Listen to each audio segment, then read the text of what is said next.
orang beriman kalau cuma puasa kecil lah begitu. Kalau kita merasa berat, nah ditingkatkan lagi karena ini ujian. Ramadan nih kan bentar lagi. Biasanya kiat-kiat apa aja sih yang harus dilakukan teman-teman semua biar Ramadan tuh sampai beres Ramadan tuh teman-teman senantiasa rajin dalam ketaatan. Memang ada hadis yang membuat kita takut ya. Nah Rasul bersabda, "Raghima an farajul dakhala alaihi Ramadan thumman salakha qabla an yaghfira lahu." Sungguh celaka, sungguh hina orang itu. Ramadan sampai kepadanya, kemudian Ramadan berlalu dan dia belum mendapatkan ampunan Allah. Mengerikan. Nah, begini akhi, ada kiat-kiat yang ulama jelaskan. Paling tidak ada 6 ini. Apa aja tuh ya saya Buya? Ya, Kira-kira. nah, 6 ini semoga mudah dihafal ya. Teman ini saya akan sampaikan redaksi aslinya yang berbahasa Arab ya. Nanti saya terjemahkan lah. Jadi supaya kelihatan benar-benar ngambil dari kitab gitu.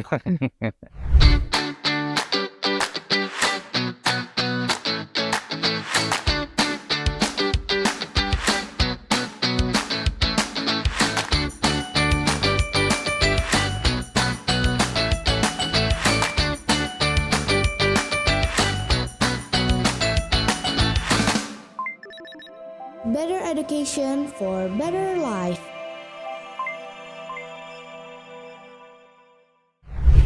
Bismillahirrahmanirrahim. Assalamualaikum warahmatullahi wabarakatuh. Alhamdulillahirabbil alamin. Alhamdulillahilladzi an'ama bi ni'matil imani wal islam. Wassalatu wassalamu ala Rasulillah sayyidina wa nabiyyana maulana Muhammad sallallahu alaihi wasallam. Wa min tahtihi bijanibihi ila yaumin lil mu'minina barakatun wassalam. Kembali lagi di Insan Tama Podcast. Ayah, bunda, dan teman-teman semua, sebentar lagi kita akan kedatangan bulan suci Ramadan, yaitu bulan yang sangat ditunggu-tunggu oleh umat muslim semua. Jadi kira-kira apa sih yang harus dipersiapkan oleh kita semua untuk menyambut bulan Ramadan ini? Oke, sebelum masuk ke pembahasan nih, gak afdal nih, ada pepatah yang mengatakan tak kenal maka ta'aruf. Oke, perkenalkan, nama saya Muhammad Nabil Ashari selaku host pada Insan Tama Podcast kali ini. Dan saya juga ditemani oleh guru kita semua, yaitu Abuya Muhibbuddin. Beliau adalah Mudir Am IBS Insan Tama. Langsung saja kita sapa yuk Buyanya. Assalamualaikum Buya. Waalaikumsalam warahmatullahi wabarakatuh. Kaifa haluka ya Buya? Bikhairul alhamdulillah. Alhamdulillah. Oke, jadi kan ntar lagi Ramadan nih Buya nih. Kira-kira nih apa aja sih yang harus dipersiapkan sama teman-teman nih, terutama anak-anak di boarding sama teman-teman umat muslim yang lainnya nih, kira-kira apa sih? Iya. Sebelumnya saya sapa dulu para pemirsa. Assalamualaikum warahmatullahi wabarakatuh. Alhamdulillah wassalatu wassalamu ala Rasulillah wa ba'du. Memang Ramadan merupakan bulan yang ditunggu-tunggu oleh kaum muslimin. Kenapa? Bagi mereka yang haus akan kasih sayang Allah, haus akan ridha Allah SWT, maka Ramadan ini adalah saat yang tepat untuk menjelaskan ya kepada umat muslim bahwa saat ini saatnya untuk benar-benar membersihkan diri, benar-benar berusaha menggapai ridha Allah SWT dengan memaksimalkan amal taat kita kepada Allah SWT. Kalau kita bicara keutamaannya, ya mungkin setiap tahun juga kaum muslimin sudah disuguhi dengan hadis, dengan ayat-ayat yang menjelaskan tentang keutamaannya. Paling tidak, yang sangat kita rasakan itu adalah di bulan Ramadan ini, Allah bukakan pintu rahmat yang luar biasa. Jadi bulan yang Allah turunkan rahmatnya, kemudian Allah turunkan ampunannya juga, ampunan yang tidak sedikit, dibuka pintu ampun yang sangat luas. Kemudian Allah juga melipat gandakan amal hambanya. Di dalam sebuah hadis Rasulullah sabdakan, "Idza jaa Ramadan, futtihat abwabul jannah wa ghulliqat abwabun nar wa sulsilatis syayatin." Apabila Ramadan datang, maka pintu surga itu dibuka lebar-lebar oleh Allah SWT, dan pintu neraka ditutup rapat-rapat oleh Allah, dan kemudian setan-setan dibelenggu oleh Allah SWT. Artinya orang-orang beriman mereka bisa maksimal melaksanakan ketaatan ya, dan setan-setan tidak mampu melakukan apanya? Godaan-godaannya, karena mereka betul-betul berbeda Allah dan menahan diri tidak makan, tidak minum dan segala macam yang membatalkan puasa. Akhirnya setan merasa tidak mampu. Ada makna begitu. Ketika setan tidak mampu berbuat banyak untuk menggoda hamba Allah yang beriman, maka sesungguhnya mereka seperti terbelenggu. Nah, kenapa pintu surga dibuka? Amalan soleh begitu mudah dilakukan oleh kaum mukminin dan pahalanya dilipat gandakan. Dan potensi untuk mendapatkan surga sangat besar.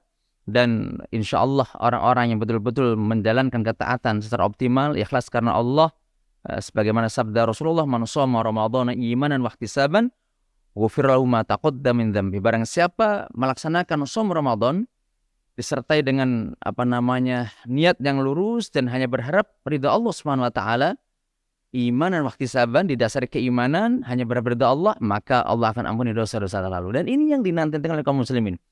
Makanya Ramadan disebut sebagai syahrul maghfirah, bulan ampunan Allah. Syahrul Quran, itu bulan Al-Quran. Makanya Masya Allah, bulan Ramadan bulan sangat indah, maka sangat pantas kita untuk menantikannya. Begitu akhi Nabil. Gimana sih Bu ya, lanjut deh. Gimana sih cara untuk menumbuhkan motivasi teman-teman? Mungkin kadang Ramadan tuh identik dengan puasa nih, tapi itu capek dan lain sebagainya. Gimana cara mengubah mindset tersebut agar Ramadan terasa hidup di hati teman-teman semua gitu? Sebenarnya tidak terlalu berat kalau kita mau menjalankan ibadah shaum Ramadan ya. Pertama kan hanya masalah jadwal makan yang dirubah. Sebenarnya begitu. Jadi waktu sarapan ya kan kita geser di waktu sahur ya kan. Kemudian jam makan siang ditarik ke makan malam. Jadi sebenarnya cuma dikurangi satu porsi makan kita saja. Digeser ke depan, ya dimajukan sarapannya. Kemudian makan siangnya atau makan sore kalau memang ada ditarik ke maghrib. Cuma begitu saja. Jadi tidak berat. Dan tidak mungkin Allah memberikan taklif kepada hambanya itu dengan taklif yang tidak mungkin bisa dilakukan oleh hamba itu. Dalam ayat yang sangat kita kenal, la yukallifullahu nafsan illa wus'aha. Allah tidak memberikan taklif. Taklif berupa syariat, berupa perintah untuk dikerjakan, berupa larangan untuk ditinggalkan, dan berupa musibah yang diberikan kepada hambanya. Tidak mungkin hambanya tadi tidak mampu melakukan.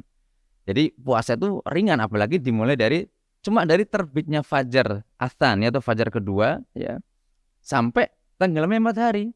Dan bukan berarti kita nggak makan sama sekali. Sebelum fajar kita sudah makan, ya kan? Sudah biasa lah gitu. Kalau mungkin Anda atau antum sarapan jam 6, ini mungkin sarapannya jam 4, setengah 4, ya kan? Cuma maju sedikit. Ya, kemudian nanti jam makan siangnya ditarik ke maghrib. Sebenarnya cuma nahan sebentar saja. Nah itulah mujahadah kita. Kita tunjukkan kepada Allah. Makanya kan lafadznya man shoma ramadhana imanan wa ihtisaban. Barang siapa yang melaksanakan shaum Ramadan didasari keimanan. Sebenarnya kalau sudah didasari keimanan, apapun perintahnya, jangankan cuma menahan nggak makan ya dari terbitnya fajar hingga terbitnya matahari, disuruh lebih dari itu seandainya Allah perintahkan, maka orang-orang beriman akan siap melaksanakannya. Karena ternyata di balik ini, di balik amalan yang kelihatannya berat, Allah sudah siapkan pahala yang sangat besar. Siapa sih nggak butuh ampunan Allah? Coba dalam setahun ini, kalau kita mau hitung-hitung dosa kita, kayaknya kita nggak sanggup menghitungnya. Begitu kan? Nikmat Allah yang kita terima sangat banyak, dosa yang kita lakukan lebih banyak lagi. Begitu. Nah, ternyata di sinilah Allah siapkan kalau bahasa saya itu ini ada namanya media tempa. Kalau bahasa orang-orang Indonesia itu sebagai kawah candra di muka gitu ya. Dan puasa itu cuma sebentar. Tetapi sebenarnya bukan hanya puasa, akhi. Yaitu bukan hanya sekedar menahan diri dari makan dan minum dan segala yang membatalkan puasa, tapi juga mengendalikan lisan kita untuk tidak berkata-kata yang mengundang murka Allah. Yang biasa bohong, hentikan bohongnya. Yang biasa ngomong kesana kemari tidak jelas, hentikan itu. Dan itu termasuk kebaikan kita ketika kita bisa meninggalkan sesuatu yang tidak berguna. Min husni samil mar'i tarkuhu ma la ya'ni. Di antara kebaikan seorang mukmin adalah meninggalkan sesuatu yang tidak berguna baginya. Itulah mukmin. Jadi insya Allah puasa itu ringan bagi mereka yang betul-betul beriman. Kenapa? Karena seruannya pun kepada orang beriman, maka dirasa ringan. Ya ayyuhalladzina amanu, wahai orang beriman, kutiba alaikumusiyam, diwajib atas kamu berpuasa. Artinya orang beriman kalau cuma puasa kecil lah begitu. Kalau kita merasa berat, nah ditingkatkan lagi. Kadang-kadang ujian itu dari Allah macam-macam. Nah ada ujian yang cuma menahan lapar saja, insya Allah ini juga ringan. Yang jelas insya Allah dengan puasa yang tidak berat tadi, pahalanya besar sekali saudara-saudara. Ikhafillah azani Allah wa iyyakum. Baik Bu ya, kan Ramadan nih kan bentar lagi. Biasanya kiat-kiat apa aja sih yang harus dilakukan teman-teman semua biar Ramadan tuh sampai beres Ramadan tuh teman-teman senantiasa rajin dalam ketaatan. Tapi bang, biasanya habis Ramadan tuh kadang-kadang balik lagi ke kebiasaan awal. Gimana caranya untuk stay di kebiasaan yang udah dibangun di saat Ramadan Bu ya? Iya. Memang ada hadis yang membuat kita takut ya. Di dalam sebuah riwayat Rasul sabdakan rogima anfu rajul. Jadi Rasul menggunakan kata-kata rogima anfu rajul. Maknanya khoba wa khasira. Jadi sungguh celaka dan rugi. Itu menggunakan istilah rogima anfu rajul. Nah Rasul bersabda rogima anfu rajul dakhala alaihi Ramadan thumman salakha qabla an yaghfira lahu. Sungguh celaka, sungguh hina orang itu. Ramadan sampai kepadanya, kemudian Ramadan berlalu dan dia belum mendapatkan ampunan Allah. Mengerikan. Dari hadis ini sebenarnya memang hampir-hampir tidak mungkin kaum mukminin ketemu Ramadan, kemudian berada di dalam Ramadan dan keluar Ramadan tidak dapat ampunan. Hampir-hampir nggak mungkin. Tadi sudah saya singgung dalilnya. Di siang hari ketika kita berpuasa, ada jaminan ampunan Allah. Man shoma Ramadhana imanan wa ihtisaban ghufira lahu ma taqaddama min dzambi. Ternyata di malam hari Allah siapkan lagi ampunan. Man qama Ramadhana imanan wa ihtisaban ghufira lahu ma taqaddama min dzambi. Barang siapa yang melaksanakan qiyamul lail, melaksanakan salat tarawih, dilaksanakan dengan penuh keimanan dan hanya berperintah Allah, Allah ampuni dosa-dosa telah lalu. Nanti 10 terakhir Ramadan, di malam-malam terakhirnya, Allah siapkan lagi itu ampunan Allah, jaminan ampunan Allah. Man qama lailatul qadri imanan wa ihtisaban ghufira lahu ma taqaddama min dzambi. Barang siapa yang menegakkan atau qiyamul lail di malam Lailatul Qadar, melaksanakan salat, zikir, apapun amal-amal soleh di malam Lailatul Qadar, Allah ampuni dosa telah lalu. Asal karena Allah dilaksanakan penuh keimanan dan berberita Allah Subhanahu wa taala. Dan memang betul, hampir-hampir tidak mungkin menit-menitnya ya, detik-detiknya, saat-saat yang ada di dalam Ramadan sampai tidur kita pun insya Allah mendapat ridha Allah. Dan itu ada jaminan ampunan Allah bagi kita ketika melaksanakan ibadah puasa di siang hari, malam qiyamul lail, kemudian kita baca Quran, zikir pada Allah dan seterusnya. Nah, begini akhi, ada kiat-kiat yang ulama jelaskan, paling tidak ada 6 ini. Apa aja tuh ya saya Bu ya? Ya. Kira-kira. Nah, 6 ini semoga mudah dihafal ya. Teman ini saya akan sampaikan redaksi aslinya yang berbahasa Arab ya. Nanti saya terjemahkan lah. Jadi supaya kelihatan benar-benar ngambil dari kitab gitu. Yang pertama, jadi dimulai oleh pertanyaan dari ulama ini mengatakan kaifa nastaqbilu Ramadan? Bagaimana kita menyambut Ramadan? Bagaimana kita menghadapi Ramadan? Yang pertama beliau sampaikan ya, ulama tadi menyebutkan bitaubatis shadiqah. Ini yang pertama. Dengan taubat yang benar. Taubat itu adalah mengakui perbuatan dosa, kemudian berusaha menjauhinya dengan penuh penyesalan dan berjanji tidak akan mengulangi perbuatan dosa itu lagi. Itu yang taubat. Tapi kalau misalnya dia taubat terus mengulanginya lagi tuh gimana Bu ya? Dalam kondisi tertentu bisa dimaklumi. Contoh, kita nih kebiasaannya marah aja. Atau kebiasaannya kita dusta. Ya Allah, saya taubat dari perbuatan dosa, saya akui dari perbuatan sana. Ya Allah, saya berjanji tidak akan mengulangi lagi. Jangan sampai terjadi perbuatan dosa yang tadi kita taubati setelah kita ngomong. Atau baru besok. Atau 2 hari kemudian. Seperti ini biasa.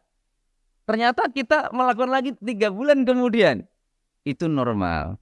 Dan kita bertobat lagi kepada Allah. Jadi masa baru ngomong saya tobat pada Allah, setelah itu langsung dosa lagi. Itu problem, itu nggak benar tobatnya. Makanya ulama ini menjelaskan at-taubatus shadiqah bitaubatis shadiqah, dengan taubat yang benar. Taubat yang serius dalam bahasa Quran taubatan nasuha. Begitu. Ini yang pertama. Dan taubat itu dicintai Allah loh. Jangan dianggap ketika orang taubat terus menyadari dosanya dia orang yang celah. Tidak, justru dia orang yang luar biasa. Sampai dikatakan dalam Al-Quran, Innallaha yuhibbut tawwabina wa yuhibbul mutatahhirin. Sesungguhnya Allah mencintai orang-orang yang mensucikan dirinya dan mencintai orang bertaubat. Saya ulangi. Sesungguhnya Allah mencintai orang bertaubat dan mencintai orang yang mensucikan dirinya. Artinya, ya Allah, Allah itu senang banget kalau ada hambanya bertaubat. Dalam sebuah hadits qudsi, Allah nyatakan dalam ini hadits qudsi ya. Hadits qudsi adalah hadis yang redaksinya sebenarnya adalah tidak terdapat dalam Al-Quran. Atau dengan kata lain, hadits qudsi adalah firman Allah yang tidak ada dalam Al-Quran. Ini namanya hadits qudsi. Allah berfirman dalam hadits qudsi, idza taqarraba ilayya 'abdi ini apa namanya? Dhiro'an. Dhiro'an itu artinya adalah sejengkal. Ini sejengkal ya. Apabila hambaku shibron ya. Idza taqarraba ilayya 'abdi shibron taqarrabu ilaihi dhiro'an. Apabila hambaku mendekati aku satu jengkal, maka aku akan mendekatinya satu jengkal. Ini apa nih? Satu hasta. Jadi lebih cepat gitu. Wa idza taqarraba ilayya dhiro'an taqarrabtu ilaihi ba'an. Kalau hambaku menuju kepadaku artinya bertobat serius mentaati Allah, ingin dekat kepada Allah, satu hasta, aku mendekatinya satu depan. Wa idza taqarraba ilaihi 'abdi masyian taqarrabtu ilaihi harwalatan. Sekiranya hambaku mendekati aku, ada upaya mentaati Allah masyian dengan jalan kaki, taqarrabtu ilaihi harwalatan. Aku dekati dia dengan bergegas-gegas. Jadi Allah tuh lebih senang kalau ada hambanya bertobat, lebih cepat. Jadi hambanya baru bergerak untuk sedikit, Allah lebih gerak banyak sekali. Artinya Allah bukakan pintu taubat bagi hambanya di siang hari. Untuk mereka yang berdosa di malam hari, Allah bukakan ampunan Allah di malam hari untuk hambanya berdosa di siang hari. Jadi Allah lebih senang. Jadi bukan hina orang bertobat itu. Kemudian di dalam ayat itu dikatakan wa tubu ilallahi jami'an ayyuhal mu'minuna la'allakum tuflihun. Dan bertobatlah kalian semua wahai orang-orang beriman agar kalian mendapatkan kebahagiaan. Begitu. Lanjut yang kedua, Bu. Ya, ini yang pertama apa tadi? Bitaubatis shadiqah, dengan tobat yang benar. Yang kedua adalah bitakhallusi min jami'il munkarat. Apa? Bitakhallus. Takhallus artinya menyudahi, mengakhiri min jami'il munkarat, semua amal mungkar. Sudahlah disudahi. Yang biasa dusta, ayo sudahi. Kadang-kadang ngomong nggak sengaja dusta, dikit-dikit dusta. Atau ngomongnya nggak jelas. Ngomong nggak ahsan juga termasuk. Ya, ngomong-ngomong jorok. Itu kan anak-anak remaja mungkin biasa ngomong jorok. Atau ngomong-ngomong yang menyakiti, ngeledek-ledekan gitu ya, itu nyinggung temennya, kan biasa itu. Kadang-kadang nggak sedikit diakhiri dengan berantem kan begitu, ledek-ledekan, lama-lama ngeledek orang tuanya, ke beberapa orang tua, akhirnya terpacu untuk berantem. Nah ini bahaya sekali. Makanya disudahi bitakhallusi min jami'il munkarat. Dan Rasulullah bersabda dalam sebuah doa, Rasul ucapan begini, Allahumma inni a'udzubika min munkaratil akhlaq wal a'mal wal ahwa wal adawa. Ya Allah, aku berlindung kepadamu dari kemungkaran, artinya dari keburukan akhlak. Rasulullah itu orang yang paling mulia akhlaknya, tetapi beliau berdoa dengan doa ini. Artinya apa? Ini untuk umatnya. Ya, jadi kita juga berdoa seperti itu. Allahumma inni a'udzubika min munkaratil akhlaq. Ya Allah, aku berlindung kepadamu dari buruknya akhlak wal a'mal, dan buruknya amalan, wal ahwa, dan buruknya hawa nafsu yang senantiasa mengajak kepada keburukan, dengan gitu. Kemudian wal adawa, dan penyakit-penyakit berat. Nah, ikhwafillah, ini yang kedua. Jadi bitakhallus, harus takhallus. Apa takhallus? Menyudahi. Kalau nggak disudahi, ya akan terus berjalan itu. Ngomong puasa sama puasa, tetapi dosa jalan terus. Lisannya nggak dijaga. Nggak dijaga. Yang puasa cuma nggak makan, nggak minum saja. Matanya nggak puasa, telinganya nggak puasa, lidahnya nggak puasa. Nah ini puasa yang tidak diharapkan. Makanya juga Rasul sudah menjelaskan itu. Di dalam sebuah hadis Rasul sabdakan, kam min shaimin laisa lahu min siyami illa ju' wal atas. Berapa banyak orang yang berpuasa, dia tidak mendapatkan apa-apa kecuali cuma dapat lapar sama haus saja. Nah ini kan sayang, masa puasa cuma dapat haus sama lapar saja, nggak dapat ampunan Allah. Nah ini kan tentu rugi sekali. Ini yang kedua. Yang ketiga adalah ini harus kita betul-betul siapkan itu. Jadi memulai jangan Ramadan, memulai dari sekarang. Sebelum masuk Ramadan sudah dimulai. Yang pertama tobatnya serius. Kemudian yang kedua tadi apa? Menyudahi semua amal-amal buruk kita yang pernah kita lakukan. Disudahi. Harus ada mujahadah. Pokoknya aku hentikan, ada tekad kuat begitu. Tapi kalau misalnya lingkungannya tuh agak kurang mendukung, gimana cara kita untuk berubah? Iya, Total. kita halus. Tetap kita sudahi, artinya kita hindari lingkungan itu. Kalau kita tahu itu lingkungan yang bahaya dan bisa merusak akhlak kita atau bisa mempengaruhi kita untuk malah condong kepada yang buruk-buruk, kita jauhi. Bahaya betul itu. Pertemanan itu bahaya loh kalau kita nggak bisa antisipasi dari sekarang ini. Gara-gara malu kan begitu. Banyak loh yang gara-gara malu akhirnya masuk neraka tuh. Contoh nih, saya kasih contoh ya. Dulu ketika Abu Thalib paman Nabi mau meninggal, Rasul datang mendekatinya. Ternyata di situ sudah ada dua orang tokoh jahiliyah, yang satu lagi saya lupa nih, yang kedua Abu Jahal. Rasul mengatakan kepada paman saat sakaratul maut, pamanku ucapkan la ilaha illallah. Dengan ucapan itu aku bisa meminta kepada Allah agar Allah mengampuni dosa-dosamu sebagai hujjah bahwa dia telah beriman. Abu Jahal ngomong begini, apakah kamu atarghabu an millati abik? Apa kamu enggak suka dengan agama bapakmu? Bapaknya siapa? Abdul Muthalib. Akhirnya apa yang terjadi? Ini saling beradu pengaruh. Nabi Muhammad menyampaikan, ayo pamanku ucapkan kalimat tauhid. Teman-temannya tadi mengucapkan, jangan, apakah kamu tidak menyukai agama bapakmu? Hal targhabu an millati abik? Nah, gitu. Akhirnya apa? Abu Thalib memilih millah bapaknya. Memilih agama bapaknya. Tidak mau mengucapkan kalimat tauhid. Ini kan pilihan, ini bahaya kan? Bisa jadi Abu Thalib merasa nggak nyaman kalau dia mengatakan kalimat tauhid. Tapi ujung-ujungnya apa? Dia kan bahaya, neraka. Turunlah ayat tentang bahwa tidak pantas, tidak layak bagi Nabi dan orang-orang beriman mendoakan ampunan bagi mereka yang jelas-jelas musyrik dan jelas-jelas mereka menjadi penghuni neraka jahim. Nah begitu kan, makanya hati-hati nih. Ketemu temennya kan lagi nggak sholat nih. Nggak enak kalau aku sholat. Ini gara-gara nggak enak, bahaya loh ini. Gara-gara temannya nggak sholat, kita ikut nggak sholat. Nah itu kan bahaya. Temennya nggak puasa, ikutan nggak puasa. Saya nggak enak kalau saya puasa sendiri. Nanti kita ini dihisab oleh Allah dengan amal-amal kita sendiri-sendiri. Kita nggak akan dihisab dengan amal dia. Dia dihisab oleh Allah, makanya kita ingat. Orang lain mau beramal apa enggak, aku tetap beramal. Mestinya begitu. Orang lain mau sholat apa enggak, aku harus sholat. Orang lain puasa atau enggak, aku harus puasa. Mestinya begitu. Remaja itu Punya prinsip. Makanya tidak salah Imam Syafi'i mengatakan dalam sebuah syairan dalam diwan beliau yang sangat terkenal, beliau mengatakan hayatul fata wallah bil ilmi wat tuqa idza lam yakuna la'tibaru li dzati. Itu Imam Syafi'i mengatakan begitu. Sampai menggunakan lafaz qasam. Kehidupan seorang pemuda wallah bil ilmi wat tuqa harus disertai dengan ilmu dan ketakwaan. Jadi kalau anak muda lagi kuat-kuatnya kemudian dia tidak disetir dengan iman, dengan ilmu dan ketakwaan pada Allah, ini bahaya sekali.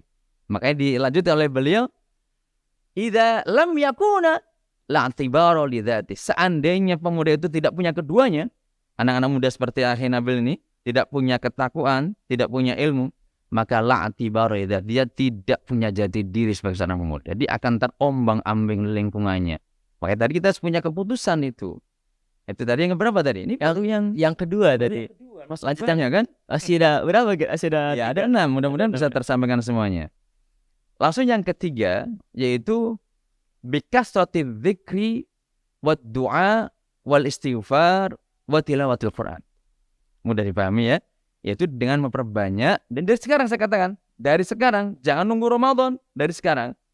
Dari masuk Ramadan. Ramadan udah terbiasa. Jadi masa Anda sudah terbiasa, yaitu memperbanyak zikir kepada Allah, kemudian banyak berdoa kepada Allah, kemudian banyak apa? Istighfar dan banyak membaca Al-Qur'an. Itu untuk memperkuat ruhiyah kita, memperkuat ruhiyah. Jadi dengan apa zikir? Zikirnya banyak ya yang diajarkan oleh Rasulullah. Ada subhanallah walhamdulillah wala ilaha illallah wallahu akbar la haula wala quwwata illa billah. Kalau mau lebih santai bisalah dipakai lagu ya. Subhanallah walhamdulillah wala ilaha illallah wallahu akbar. Nah, gitu kan? Ini ada tahmid, takbir, tahlil, dan apa namanya tadi? Sudah tasbih, tahmid, tahlil, takbir, lengkap. Atau kita membaca zikir subhanallah wa bihamdihi subhanallahil azim. Di dalam sebuah hadis sahih Rasul sabdakan kalimatani khafifatani fil lisan, thaqilatani fil mizan, habibatani lir rahman. Subhanallah bihamdihi subhanallahil azim. Ada dua kalimat yang ringan di lidah, khafifatani fil lisan, ringan banget di lidah, thaqilatani fil mizan, berat di timbangan amal. Coba bayangkan ini ya, ringan di lidah, berat di timbangan amal, kemudian habibatan dan rahman. Dan kalimat ini sangat disukai oleh Allah SWT. Minimal dibaca berapa kali sih, Wi? Atau nggak ada batas? Sebanyak-banyaknya. Di dalam Al-Quran kan dikatakan ya ayyuhalladzina amanu dzkurullaha dzikran katsira. Wahai orang beriman, berzikirlah kamu kepada Allah dengan zikir yang banyak, jangan sedikit. Nah, setiap saat akhirnya waktu-waktu kosong kita itu digunakan untuk zikir tadi. Nah, ini pertama zikir. Subhanallah bihamdi subhanallahil azim. Masya Allah, pahalanya besar sekali ini. Coba kalau lidah kita basah dengan zikir. Nanti yang kedua, setelah zikir, nah ini bisa jadi wasilah. Zikir ke amal soleh. Kita minta kepada Allah, berdoa di situ. Ya Allah, semoga dengan zikir yang aku sampaikan tadi, yang aku baca tadi menjadi wasilah, Engkau mengabulkan doa-doa aku. Ya Allah, aku pengen begini. Sampaikan hajat kita kepada Allah. Jadi kita ini banyak hajat, cuma kita nggak mau deketin sang pemenuh yang memenuhi hajat kita nanti, yang menyampaikan cita-cita. Ya Allah, kita punya cita-cita, kita punya keinginan yang sangat banyak, maka sangat pantas kalau kita mendekatkan diri kepada Allah dan kita berwasilah, bertawasul dengan amal soleh kita tadi. Salah satu amal soleh kita apa tadi? Membaca zikir, nanti baca Al-Quran juga. Kemudian istighfar. Istighfar itu tidak selalu dikaitkan dengan dosa-dosa kita, tidak selalu. Di dalam sebuah hadis Rasul sabdakan, man nazimal istighfara ja'alallahu lahu min kulli dhiqin makhraja wa min kulli hammin faraja. Barang siapa yang mendawamkan, membiasakan istighfar, maka Allah jadikan dia itu yang tadinya dhiq itu dalam keadaan sempit, makhraja, ada jalan keluar. Jadi ternyata istighfar itu bisa menjadi jalan keluar bagi kita. Masa saya harus istighfar, aku nggak berbuat dosa.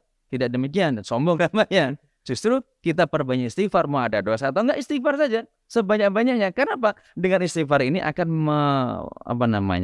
mengantarkan kita dari satu kondisi yang buruk menjadi lebih baik, yang sempit menjadi luas. Ada nggak sih istighfar yang paling utama di bulan Ramadan, Wi? Iya, istighfar tuh itu utama semua. Hanya ya sebenarnya pilihan saja. Bisa paling pendek astagfirullah. Apa sih artinya istighfar? Aku mohon ampun kepada Allah. Astagfirullah, aku mohon ampun kepada Allah. Atau ditambah astagfirullahaladzim. Atau ditambah astagfirullahaladzim wa atubu ilaih. Boleh. Atau menggunakan sayyidul istighfar. Allahumma anta rabbi la ilaha illa anta khalaqtani wa ana abduka wa ana ala ahdika wa wa'dika mastata'tu dan seterusnya. Boleh, pilihan saja. Kan bagus. Coba lidah kita ini basah dengan zikir tadi. Lidah kita basah dengan doa. Lidah kita basah dengan istighfar. Ditambah lagi kalau kita sudah punya banyak hafalan, murojaah, sambil jalan kaki, sambil baringan kita. Coba kalau kita punya hafalan kan enak. Ya kalau nggak punya hafalan ya baca saja, itu pahalanya juga besar. Kalau punya hafalan, a'udzubillahi minasyaitonirrajim. Bismillahirrahmanirrahim. La uqsimu biyaumil qiyamah wa la uqsimu bin nafsil lawwamah. Ayahsabul insanu an lan najma'a idhamah bala qadirina ala an nusawwiya banana. Kan enak loh kita punya hafalan santai, pahalanya besar, menenteramkan jiwa. Nah itu kita mulai dari sekarang. Tidak nanti, tidak pas Ramadan, dari sekarang. Begitu. Itu yang keberapa tadi? Yang ketiga ya? Yang ketiga. Oh ya, ini kan tadi kan sempat nyinggung baca Al-Quran kan? Iya. Biasanya rata-rata tuh teman-teman banyak baca Quran tuh ngejarnya pas pas Ramadan saja. Pas selesai Ramadan tuh balik lagi ke awal. Gimana sih cara biar teman-teman tuh ngajak teman-teman biar baca Quran tuh rutinan setiap hari gitu ya? Iya, Ada nggak tipsnya? karena begini, sebenarnya kenapa terjadi seperti itu? Karena belum menikmati bacaan Qur'annya, belum mentadabburi makna-maknanya. Orang-orang yang sudah biasa dengan Quran, mentadabburi Al-Quran, dekat dengan Quran, insya Allah dia nggak mau jauh dari Quran. Sampai di dalam doa Khatmul Quran ada penggalan doanya kan begini. Warzuqna tilawatahu ana al-laili wa atrafan nahari. Allah, berikan anugerah kepadaku agar aku senantiasa membacanya di malam hari dan membacanya pula di siang hari. Artinya kita ini rindu banget kalau ngebaca Quran sebentar aja. Mana Quran, senang banget. Rasa ada yang hilang di hati. Betul, dan betul-betul dekat dengan kita. Di hati kita ini masa tersinari dengan cahaya Quran. Nah, orang-orang sudah biasa baca Quran, yang senang baca Quran, dia lebih senang nggak makan daripada nggak baca Quran. Begitu. Dan ini kan terbalik, makannya banyak, Quran dilupakan. Itu contoh saja ya. Artinya memang kita ini membaca Quran tidak sekadar membacanya, tetapi ditadabburi maknanya. Kemudian yang bagusnya pakai nada, pakai lagu yang bagus, jangan asal, jangan buru-buru. Kan sekarang banyak pilihan mau nada apa, mau nada ras, nahawan, sika, diharka, bayati. Gampang sekarang kalau mau cari ya, mau bisa nada sekarang gampang. Dan itu dianjurkan oleh Rasulullah SAW.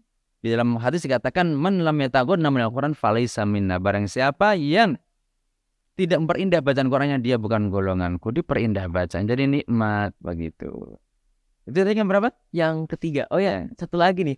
Kalau misalnya ada teman baca Al-Qurannya belum lancar tapi dia maksain baca Quran tuh hukumnya gimana sih Bu ya kira-kira? Sebenarnya kalau dia masih proses belajar tidak masalah. Yang penting dia tidak berhenti belajar untuk membenahi bacaan-bacaannya.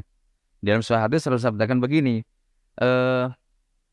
al-mahiru bil Qur'ani ma'as safaratil kiramil bararah. Orang yang mahir membaca Quran nanti Allah muliakan dia bersama para malaikat yang mulia. Dia milik kiamat nanti. Ini orang yang mahir membaca Qur'annya.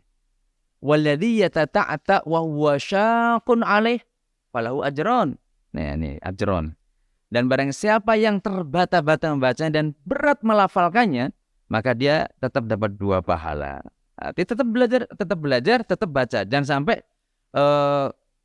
gak mau membaca Quran gara-gara dia takut salah. Ini juga nggak bagus. Tetap baca Quran dengan semampunya dan dia terus proses belajar menuju lebih baik. Begitu. Ya, lanjut yang keempat nih. Yang keempat adalah bil muhafadzati ala shalawatil khamsi. Bisa dipahami mananya? Bil muhafadzati ala shalawatil khamsi, yaitu menjaga sholat 5 waktu. Itu sholat fardu harus dijaga. Dan jaganya jangan nunggu Ramadan. Karena kewajiban sholat 5 waktu kan ya sejak kita balik sudah wajib. Dari sekarang sudah dijaga.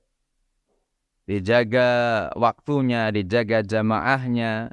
Kemudian sholatnya itu didasari ilmu, tidak semata-mata sholat. Kalau semata-mata sholat ini bahaya. Khawatirnya nggak diterima kan. Kalau sholat tanpa ilmu nggak diterima oleh Allah. Apalagi sholatnya dilakukan dengan penuh kemalasan. Ya sholatnya orang munafik. Sholatnya lalai gitu. Iya lalai. Paling tidak ada nih kalau boleh cerita sedikit ya. Paling tidak ada 6 ciri sholat orang munafik. Yang 3 disebut Quran, yang 3 lagi disebut oleh athar. Apa itu athar? Athar itu penjelasan para sahabat radhiyallahu anhum yang mengutip dari hadis Rasulullah SAW. Yang pertama apa? Sholatnya orang riya. Sholatnya disertai kemalasan. Ini yang pertama. Malas. Jadi teman-teman ini kalau sholatnya masih malas, khawatir dan bertobat kepada Allah. Jangan-jangan sholatnya orang munafik. Tapi kalau misalnya malas gitu tapi dia tetap sholat, tetap diterima atau enggak? Kayak kemungkinannya gitu. Asal dia bisa melawan dengan niat yang lurus, kemudian dia semangati. Ini kan menghadap Allah. Contoh nih ya, di dalam Al-Quran dikatakan wa idza qamu ila sholati qamu kusala. Ketika mereka melaksanakan sholat, melaksanakan penuh kemalasan. Malas tuh. Jadi kalau kita malas, maksudnya malas itu lagi negakin sholatnya masih bermalas-malasan. Mestinya malasnya mungkin pas mau bangkit. Pas dia sholat, dia tidak malas lagi mestinya. Karena dia sedang menghadap Allah, dituntaskan dengan niat yang lurus karena Allah SWT. Masa malas begitu. Yang kedua, yura'unan nas. Sholatnya bukan karena Allah. Sholatnya karena ustadznya. Yang nggak dimarahin. Kalau nggak dibangunin sama ustadznya nggak sholat, nggak bangun-bangun. Ada kan yang nggak gitu. Ini bahaya sekali. Sholatnya memang karena Allah.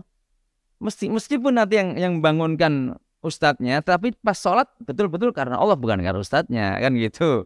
Nah, jadi kedua tadi bahaya, yuraunan, bukan karena Allah, pengen dilihat oleh orang sholatnya. Kemudian yang ketiga adalah wala yadhkurunallaha illa qalilan, dan dia tidak ingat Allah kecuali dikit banget. Masa sholat nggak ingat Allah? Padahal tujuan sholat aqimis sholata lidzikri, tegakkan sholat untuk mengingat aku, kata Allah. Tapi salahnya orang munafik nggak ingat Allah, ingat yang lain. Ingatnya waktu sakit doang, habis itu pas sholat nggak ingat gitu. Bisa jadi begitu. Pas sakit ingat apa? Ingat Allah. Ingat Allah. Ya disembuhin sakit. Takut mati gitu kali. Iya, takut mas.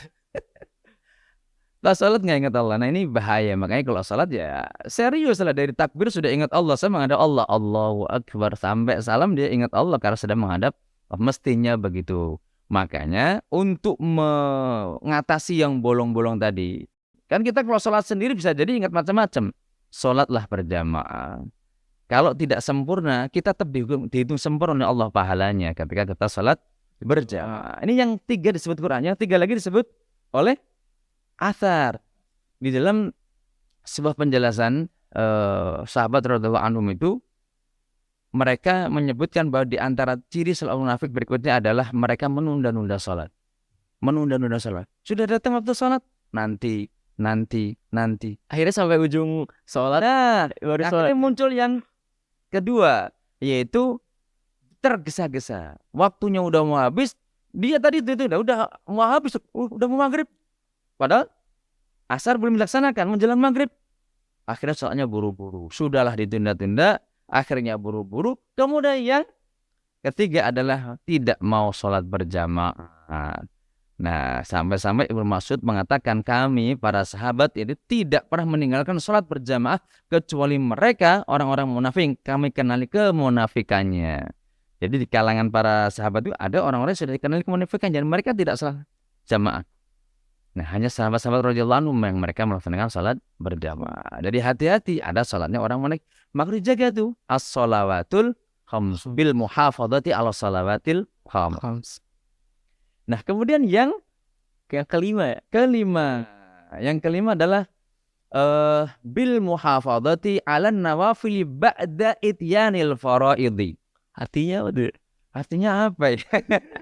Ya, artinya adalah bil muhafadzah. Mal muhafadzah menjaga, bin nawafil menjaga sesuatu yang disunahkan Allah. Kesunahan yang Allah sunahkan untuk kita, nawafil. Makanya salat tahajud termasuk salat nafilah. Ba'da ityanil fardhu, setelah yang fardu ditunaikan. Jangan sampai mengerjakan yang sunnah tapi yang fardu diabaikan. Contoh nih, salat maghrib kan fardu tapi diabaikan. Santai-santai, nggak berjamaah. Tapi giliran pas salat tarawih, ikut-ikutan dia. Atau nanti nih, biasanya nih, pas salat Id paling depan di sop terdepan di lapangan, orang lain belum datang, sudah datang jam 5 udah datang. Padahal dia belum sholat subuh. Udah datang ke lapangan pengen sop terdepan. Ini kan hukumnya gimana tuh?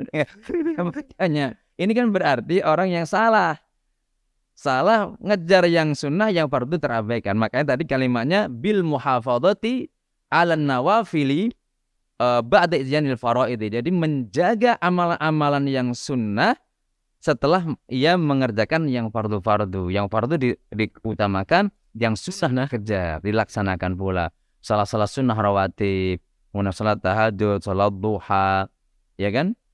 Dan amal-amalan puasa, ada puasa Senin Kemis. Ini kalau di luar Ramadan. Tapi Bu ya, ini kan teman-teman banyak yang berpikiran gini, yang wajib aja deh, yang sunnah kan sunnah. Jadi ya udah nggak apa-apa kalau tinggalan tuh, termasuk rugi nggak sih kira-kira buat teman-teman gitu?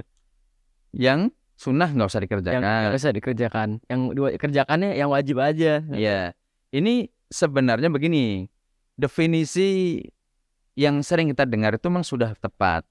Cuma seandainya itu digeser dikit juga tidak mengurangi definisi itu. Karena ini berpengaruh kepada ke ruhiyah kita. Contoh begini, definisi sunnah itu kan amal-amalan yang apabila dikerjakan dapat pahala, kalau ditinggalkan tidak apa-apa. Nah, kata tidak apa-apa ini kurang bagus.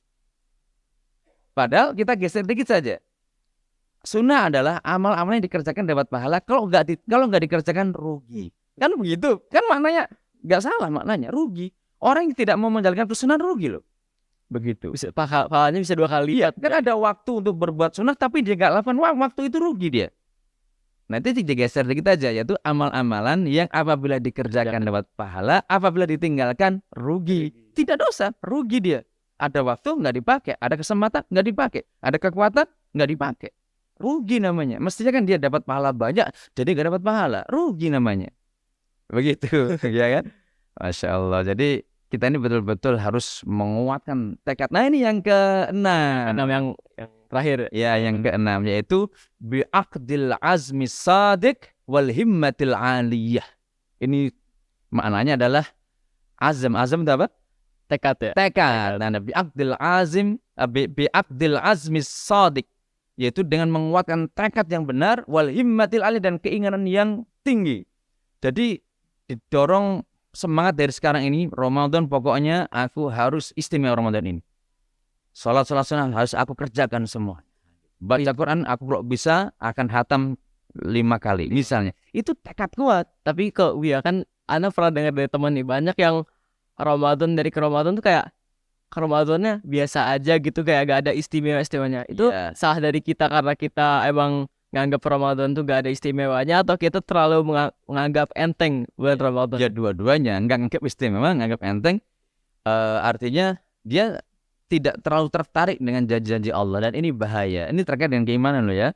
Jadi khawfillah, ini terkait dengan keimanan. Kalau Allah iming-iming kita dengan pahala yang berlipat ganda, Allah iming-iming kita dengan ampunan yang luas, Allah iming-iming kita dengan rahmat yang luas di bulan Ramadan itu, maka bagi orang beriman akan mengejar itu. Karena orang beriman itu punya ciri khas. Ciri khasnya apa? Haus rahmat Allah, haus ampunan Allah, haus ridha Allah. Mestinya begitu. Seperti hausnya kita ketika kita nggak minum. Mana air, mana ridha Allah, mana rahmat Allah, mana ampunan Allah, dikejar sama orang beriman mestinya. Jadi dia tuh nggak puas dengan suatu amalan, jadi dia nyari amalan yang lain gitu ya. Iya, dia nggak akan pernah merasa puas. Orang-orang yang soleh itu dia akan menggunakan waktunya serius untuk mentaati Allah. Ada waktu nggak nganggur dia, ya kan? Sampai tidurnya pun sebenarnya sudah dirancang. Nanti aku bangun jam sekian, aku mau rukuk sujud kepada Allah. Gitu. Aku nanti bangun jam sekian mau membaca Al-Quran. Jadi tidurnya itu udah diatur kalau orang yang betul-betul beriman kepada Allah. Maka betul lah. Jadi melihatnya dengan kacamata keimanan Ramadan ini. Makanya Allah perintahkan som juga kepada orang beriman, kepada orang-orang kafir atau orang munafik. Ya ayyuhalladzina amanu. Seruan ini seruan khusus. Seruan kasih sayang Allah bagi mereka yang beriman dan sudah menyatakan keimanan kepada Allah. Maka kita pun melihatnya dengan pandangan keimanan. Ketika Allah nyuruh kita, jelas banget, oh orang beriman, aku itu yang dimaksud Allah, kita puasa. Walaupun seruan orang beriman ini bukan hanya puasa kan? Ya ayyuhalladzina amanu qu anfusakum wa ahlikum nar. Wahai orang beriman, pelihara dirimu dan keluargamu dari api neraka. Kita harus greget. Ya siap ya Allah, saya akan berusaha menjaga diri saya dan keluarga saya dari neraka. Ya ayyuhalladzina amanu kutiba alaikumus syiyam, langsung greget. Ya siap ya Allah, saya akan puasa. Ya ayyuhalladzina amanu taqullaha wal tanzur nafsum ma qaddamat ligat. Ya Allah, siap, saya akan menyiapkan bekal untuk akhirat saya. Dan seterusnya, banyak banget seruannya. Di hari Jumat, ya ayyuhalladzina amanu idza nudiya lis-salati min yaumil jumu'ah fas'au ila dzikrillah wa dzarul bai'. Siap ya Allah, saya berangkat salat Jumat. Artinya memang kita orang beriman. Seruan-seruan Allah tadi memang dikhususkan bagi orang beriman. Ciri Allah mencintai orang-orang beriman. Allah enggak nyebut ya ayyuhal munafiqun. Orang munafik itu enggak dianggap sama Allah. Ya ayyuhal kafirun, nanti di akhirat baru disebut orang kafir. Ya ayyuhalladzina kafaru la ta'tadirul yaum. Wahai orang kafir, jangan kau cari-cari alasan sekarang. Udah di neraka, di yaumil qiyamah. Jangan cari alasan, tempatmu neraka. Gitu. Jadi nyaman dan enak sebenarnya seruan itu. Saya tuh kalau ada seruan itu, ya Allah, berarti yang dimaksud saya. Terima kasih Allah, Engkau telah menjadikan kami orang beriman. Jadi banyak seruan di Al-Quran, banyak banget.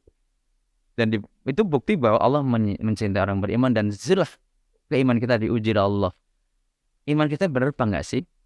Jadi salah satu ujian orang beriman perintah puasa tadi. Kan cuma sebentar saya katakan di awal, apa beratnya puasa?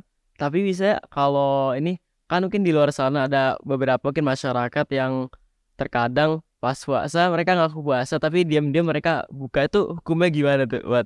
Kalau Allah kan nggak bisa dibohongi ya.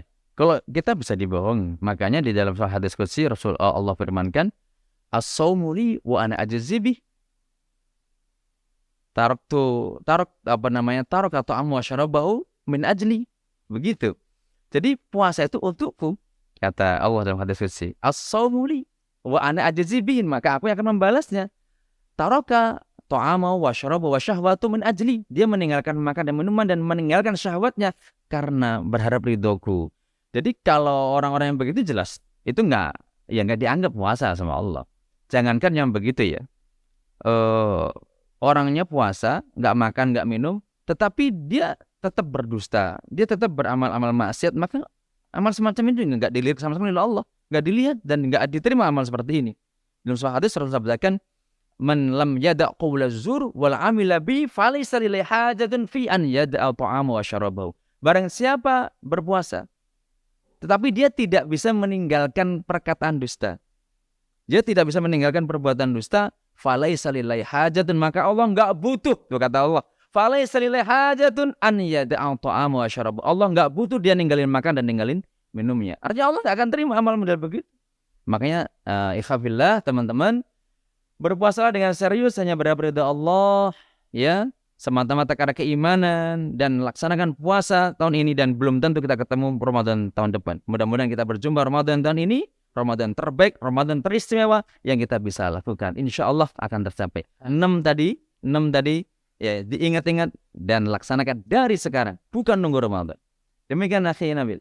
Oh ya, yang terakhir nih Buya, kan kita selaku santri IBS Insantawa nih, gimana sih cara apa aja yang harus disiapin dan kita biar semangat tuh apa aja kira-kira? Iya, saya termotivasi dengan hadis Rasulullah, dan mudah-mudahan teman-teman yang mendengarkan, melihat tayangan ini juga mudah-mudahan terpengaruh. Ya, di dalam sebuah hadis Rasulullah sabdakan, lis-shaimi farhatun inda iftari wa farhatun inda liqa'i rabbih. Bagi orang yang berpuasa, dia dapat 2 kebahagiaan ketika dia berbuka dan kebahagiaan ketika dia bertemu dengan Rabb-nya, dengan Allah Subhanahu wa taala. Jadi kebahagiaan yang tiada tara ketika kita berjumpa dengan Allah dengan penuh ridhonya. Saat di dunia pun sudah bahagia kita. Ketika dengar duduk, Allahu Akbar, seteguk air, Masya Allah, nikmat air membasahi kerongkongan kita. Itu kenikmatan ketika berbuka. Dan kedua, kenikmatan ketika berjumpa dengan Allah Subhanahu wa taala dalam ridho Allah Subhanahu wa taala. Demikian akhirnya, Bu. Masya Allah, apa yang telah disampaikan oleh guru kita semua, Buya Wahibuddin, sangat luar biasa. Yuk teman-teman, ayah dan bunda, mari bulatkan tekad kita di bulan Ramadan ini mengisi dengan target-target yang sudah kita tentukan. Tentunya targetnya harus lebih baik lagi dibanding Ramadan sebelumnya. Allahumma barikana fi sya'bana wa ballighna Ramadana. Semoga Ramadan ini kita disampaikan dan juga Ramadan ini menjadi Ramadan yang istimewa. Terima kasih telah mendengarkan podcast ini. Akhirul kalam, wabillahi taufiq wal hidayah. Wassalamualaikum warahmatullahi wabarakatuh. Sampai jumpa di podcast selanjutnya.